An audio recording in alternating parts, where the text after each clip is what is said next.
Thursday. It's 4 o'clock on Wall Street. Do you know where your money is? Hi, everybody. Welcome back to the Closing Bell. I'm Maria Bartiromo here at CNBC World Headquarters. Here's what we're following at the close. Still ahead on the Closing Bell with Maria Bartiromo.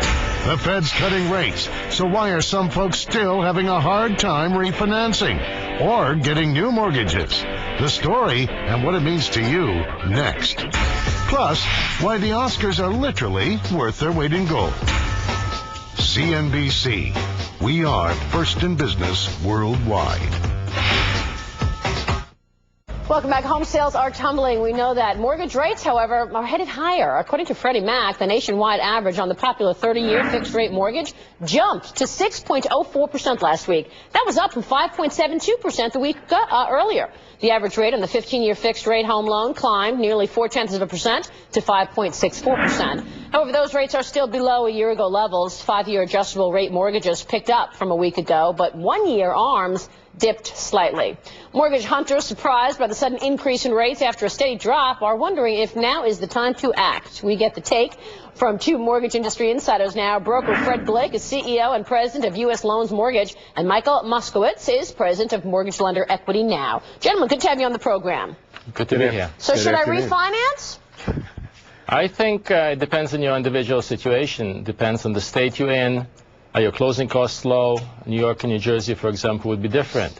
The closing costs in New Jersey are much lower than in New York.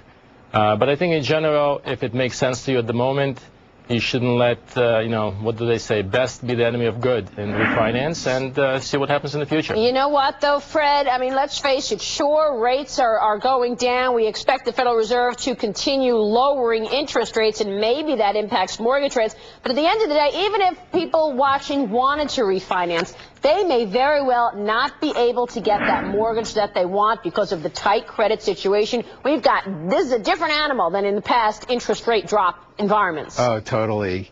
Used to be pretty much anybody get a mortgage in the last couple of years, but that has completely changed. It depends on your loan to value. The values are dropping. Freddie and Fannie have put in restrictions if you're over 70% and you're under 680 credit scores. If you're over 680 credit scores and your loan to value is good and it makes financial sense, go ahead and do it.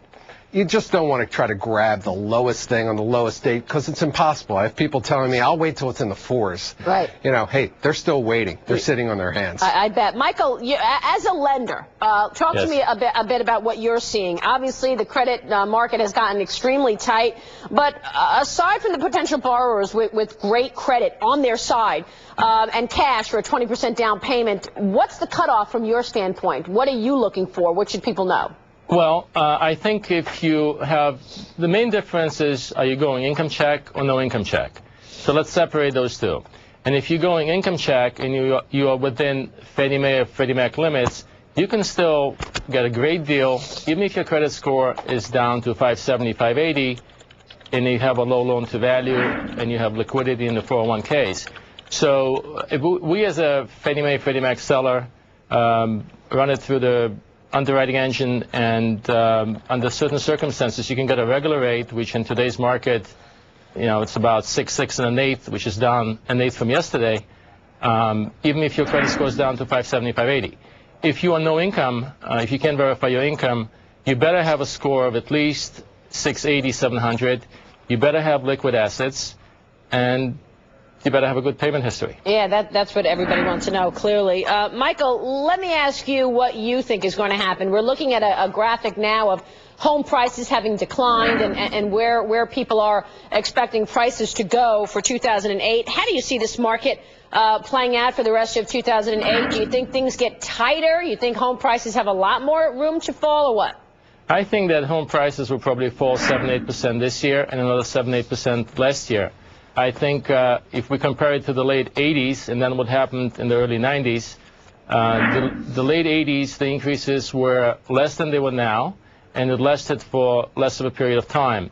And the abuses in the mortgage lending industry, as Fred said, anybody who can get a mortgage, anybody who basically could breathe got a mortgage, right. 80, 20, 100%. That abuse level has gone on much longer now. And I think the downslide will be longer.